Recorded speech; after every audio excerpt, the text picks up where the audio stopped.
What you carry inside yourself will spill into the world. Have you ever noticed how some people enter a room and bring calm with them? Hindi dahil may title sila o may pera sila. It's because of what they carry inside. Kung puno ka ng galit, insecurity o takot kahit hindi ka magsalita, mararamdaman niya ng iba. Your tone changes, your patience shortens, your reactions become sharper. Hindi mo man sinadya, it spills. But the same is true with love. Kapag ang laman ng puso mo ay kindness, compassion, and understanding, iba rin ang lumalabas sa'yo. You respond instead of react, you listen instead of attack, you choose peace even when you could choose pride. Life does not only respond to what you say, it responds to who you are becoming.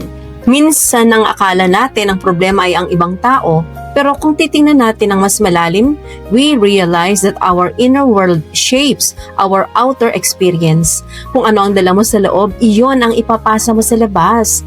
That's why filling your cup matters. Hindi ito pagiging weak, hindi ito pagiging masyadong mabait. It is emotional strength.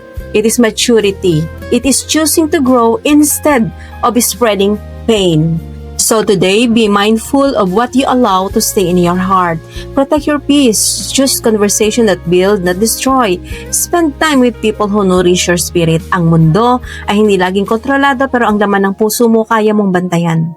And when you consistently fill your cup with love, kindness, and compassion, that is exactly what life will see and what it will reflect back to you.